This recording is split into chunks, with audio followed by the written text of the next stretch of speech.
अफगानिस्तान से राहत भरी खबर। काबुल एयरपोर्ट से जिन 150 भारतीयों को तालिबान के लड़ाके अपने साथ ले गए थे, उन्हें पूछताछ के बाद छोड़ दिया गया है। अफगानिस्तान में फंसे 200 से ज्यादा भारतीयों की आज वतन वापसी की उम्मीद। सूत्रों के मुताबिक 90 यात्रियों को लेकर तजाकिस्तान की राजधानी दुशांबे से भारत आ रहा है विमान। काबुल एयरपोर्ट पर फंसे भारतीयों को निकालने के लिए रणनीति में किया गया बदलाव। अब C-130 हरक्यूलिस विमान से लोगों को पहले दुशांबे और फिर वहां C-17 विमान के जरिए भारत भेजा जाएगा। भारत के विदेश मंत्री एस जयशंकर ने अमेरिकी विदेश मंत्री एंटनी ब्लिंकन से फोन पर बात की। अफगानिस्तान में फंसे नागरिकों को निकालने पर चर्चा हुई। काबुल एयरपोर्ट अभी अमेरिका के नियंत्रण में है।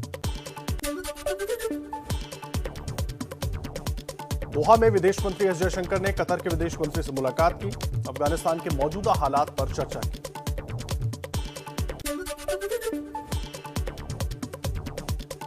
अफगानिस्तान को लेकर अमेरिकी राष्ट्रपति जो बाइडेन का संबोधन। कहा, अमेरिकी सेना पर तालिबान का हमला बर्दाश्त नहीं करेंगे। काबुल एयरपोर्ट हमारे नियंत्रण में है। काबुल में 6000 अमेरिकी सैनिक मौजूद। अमेरिका के नागरिकों के निकलते ही अपनी सेना हटा लेंगे।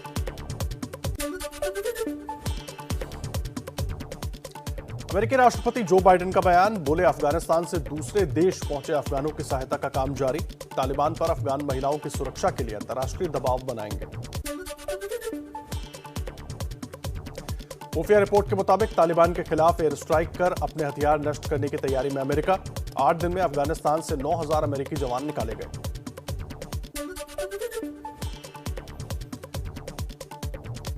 अमेरिकी व्हाइट हाउस ने दी जानकारी। काबुल से 19 तारीख को भी C-17 विमान के जरिए 3000 लोगों को काबुल से बाहर निकाला गया। इसमें 350 अमेरिकी भी शामिल।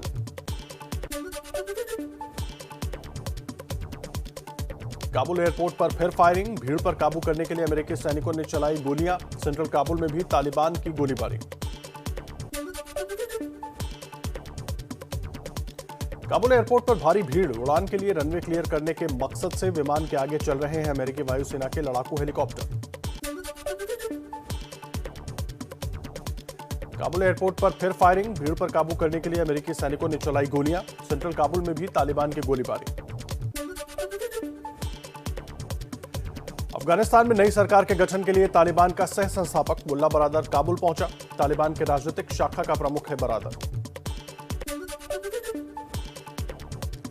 अफगानिस्तान के पूर्व राष्ट्रपति अशरफ गनी के भाई हशमत गनी अहमदजई ने तालिबान से हाथ मिलाया। तालिबानी नेताओं और धर्मगुरुओं के साथ बैठक के बाद ऐलान। तालिबान के काबुल की सुरक्षा की जिम्मेदारी खूंखार आतंकी खलील हक्कानी को सौंपी। खलील पर अमेरिका ने रखा है $50 लाख का इनाम। पंचशील में नॉर्दर्न अलायंस से छिड़ी जबरदस्त जंग। टैंकों के साथ पहुंचे अफगान सैनिक। अफगानिस्तान के पूर्व उपराष्ट्रपति अब्दुल रशीद दोस्तम के भी पंचशील के साथ जाने की खबर। अफगानिस्तान में तालिबान को बड़ा झटका। हामिद डडवार की अगुवाई में अफगान सेना ने बलगान प्रांत के 3 जिले तालिबानी कब्जे से आजाद कराए। 40 तालिबान मारे गए, 15 गिरफ्तार। अफगानिस्तान में तालिबान को महिलाओं की खुलेआम चुनौती। महिलाओं ने उठाए हथियार।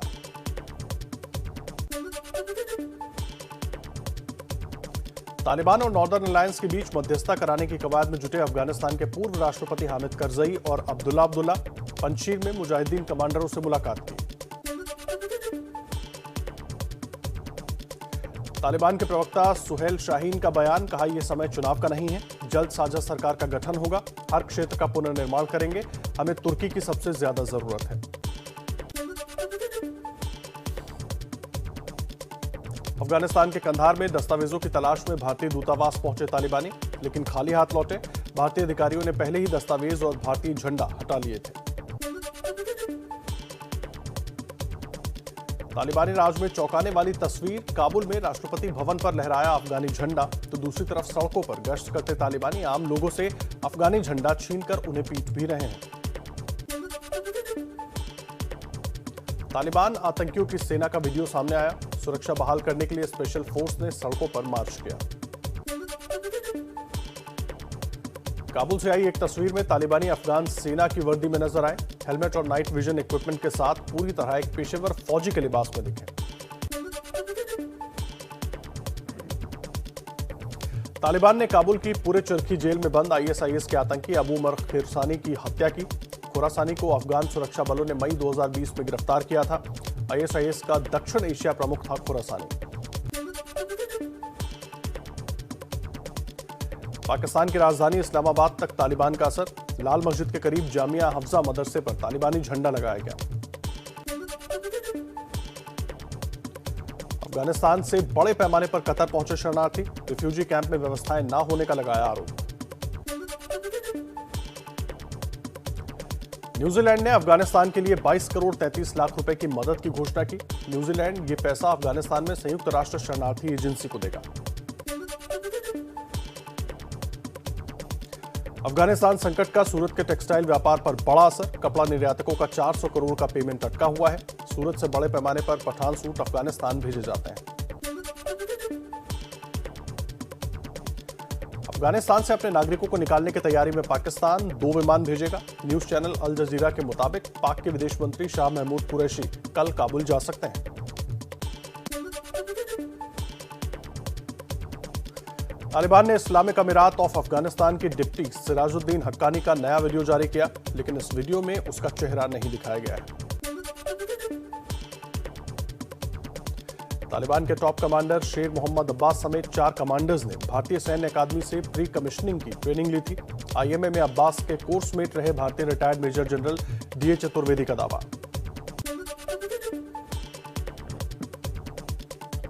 अफगानिस्तान में भारत के पूर्व राजदूत विवेक काटजू ने मौजूदा हालात के लिए अशरफ गनी को जिम्मेदार ठहराया। कहा, भारत को तालिबान से बातचीत के दरवाजे खोलने चाहिए।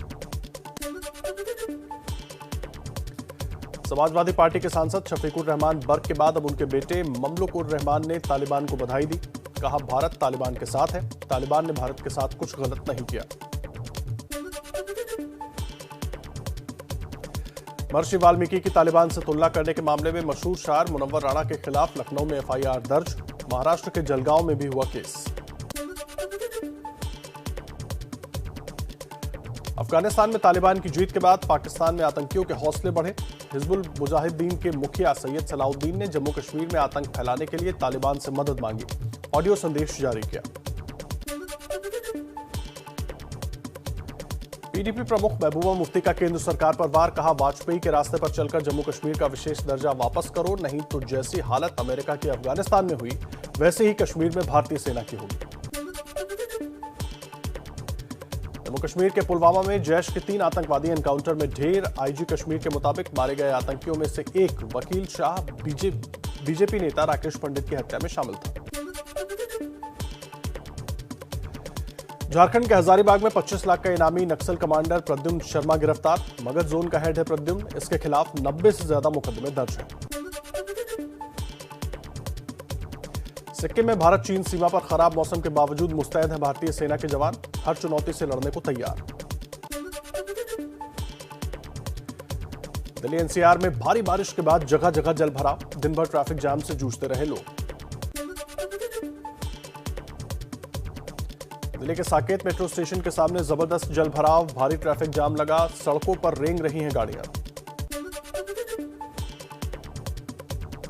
दिल्ली के प्रगति मैदान पर आईटीओ चौराहे पर भी जल भराव। गाड़ियों को आने जाने में हो रही है परेशानी। वजीराबाद में दिल्ली से गाजियाबाद जाने वाली सड़क पर पानी भरा। कई गाड़ियां फंसी। सुबह से लगा है ट्रैफिक जैम। भारी बारिश से दिल्ली के आईपी एक्सटेंशन थाने का बुरा हाल। एसएचओ के कमरे तक घुसा बरसात का पानी। दिल्ली के आजाद मार्केट अंडरपास को यातायात के लिए बंद किया गया। अंडरपास में 5 से 6 फीट तक पानी भरा। पैदल यात्रियों को भी आने जाने की मनाही। दिल्ली में भारी बारिश की वजह से मिंटो रोड अंडरपास को एहतियातन बंद किया गया। पिछले साल जलभराव की वजह से यहां हुआ था हादसा। दिल्ली के पौष इलाके सिविल लाइंस का भी बारिश से बुरा हाल। रिहायशी कॉलोनियों में पानी भरा। लोगों को भारी परेशानी।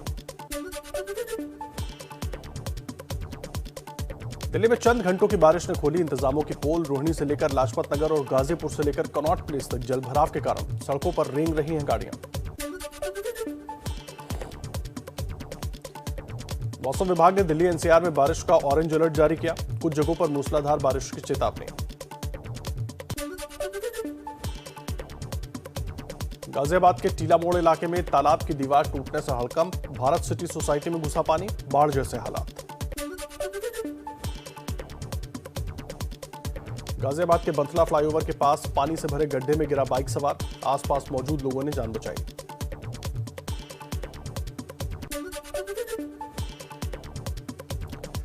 गाजियाबाद के पुराने बस अड्डे पर आधी सड़क जलमग्न हुई। नगर निगम के दावे हुए फेल। लोगों को बस पकड़ने के लिए घुटने भर पानी में होकर जाना पड़ रहा है।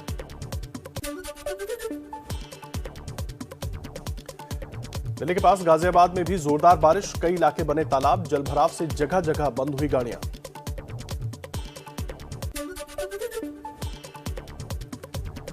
नोएडा के सेक्टर 63 पुलिस चौकी में भरा 3 फीट से ज्यादा पानी। फरियादियों को हो रही है भारी परेशानी। आसपास की सड़क भी हुई जलमग्न। भारी बारिश से नोएडा की सड़कें बनी तालाब। कई जगह 2 फीट तक पानी भरा। सेक्टर 44 में सोसाइटीज का बुरा हाल। दिल्ली सटे फरीदाबाद में भी भारी बारिश से बुरा हाल। नेशनल हाईवे से लेकर बस स्टैंड तक हर जगह पानी भरा। बदइंतजामी से लोग नाराज। उत्तराखंड के नैनीताल में पहाड़ का बड़ा हिस्सा भरभराकर नेशनल हाईवे पर गिरा। बस चालक ने गाड़ी को पीछे कर यात्रियों की बचाई जान।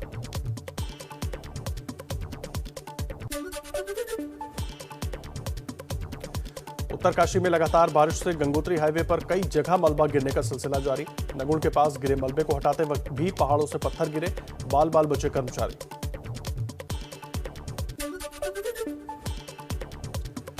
हिमाचल के बद्दी में गहरी खाई में गिरी बस। 32 यात्री जख्मी। गंभीर रूप से घायल एक यात्री को पीजीआई चंडीगढ़ रेफर किया गया। हिमाचल प्रदेश के कई जिलों में जोरदार बारिश। 2 घंटे बंद रहा नाहन शिमला नेशनल हाईवे। कालका शिमला रेलवे ट्रैक पर भी मलबा गिरा। 5 जिलों में बाढ़ के खतरे का अलर्ट। हिमाचल के सोलन में सेब से लदे ट्रक का ब्रेक फेल। ट्रक ने कई गाड़ियों को मारी टक्कर। किसी की जान नहीं गई लेकिन भारी ट्रैफिक जाम लगा। रामनगर में उफंती नदी में फंस गई पर्यटकों की जिप्सी गाड़ी। ड्राइवर और पर्यटकों को बचा लिया गया लेकिन गाड़ी बह गई, जिसे बाद में ट्रैक्टर की मदद से निकाला गया। मुंगेर में गंगा नदी में लगातार पानी बढ़ने की वजह से रेलवे ने एहतियातन किऊल भागलपुर ट्रेन रूट बंद किया। कई ट्रेनें रद्द, कई का रूट बदला गया। मुंगेर और भागलपुर को जोड़ने वाला हाईवे भी बाधित। मुंगेर के बरियापुर इलाके के 60 से ज्यादा गांवों में घुसा गंगा की बाढ़ का पानी। लोगों का आरोप प्रशासन से न खाने को कुछ मिल रहा है, न ही पशुओं के लिए चारे का इंतजाम। कटिहार में गंगा और कोसी की बाढ़ से और बिगड़े हालात। पुलिस थाना तक पानी में डूबा दिखा। बर्तन और गैस सिलेंडर तक पानी में तैरने लगे। थाना परिसर में जब्त किए गए वाहन भी पानी में डूबे। वैशाली में बाढ़ से बचने के लिए एक पुलिया पर बनाया गया अस्थायी पुल तेज बारिश में टूटा। घरों के डूबने के खतरे के बीच गुस्साए लोग हंगामा किया और जाम लगाया। प्रशासन की ओर से मरम्मत कार्य के बाद माने।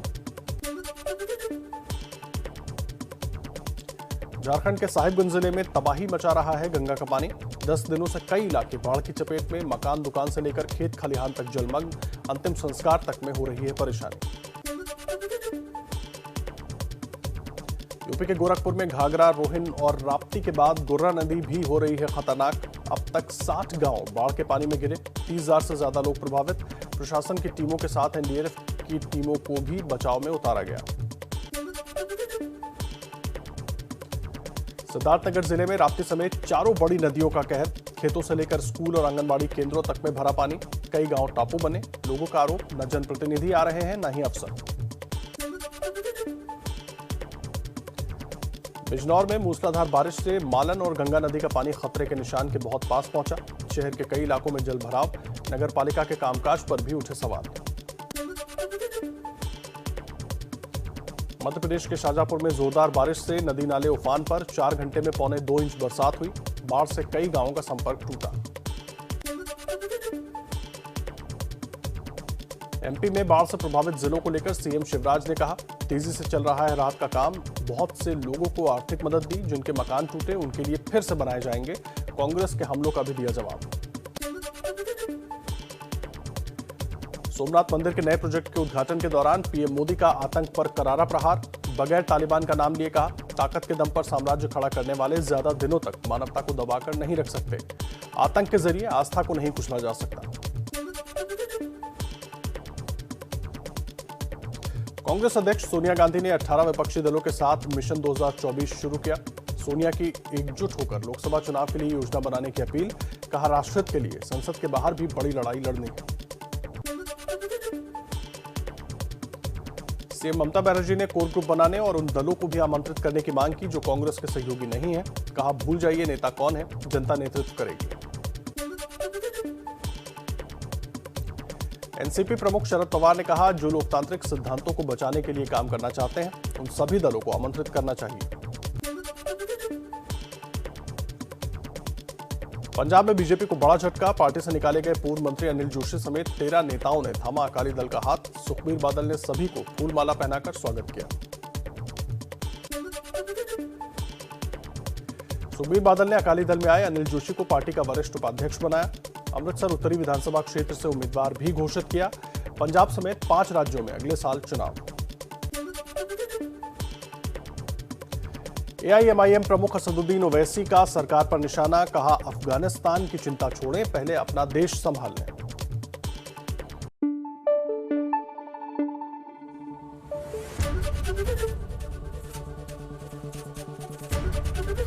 एबीपी न्यूज आपको रखे आगे।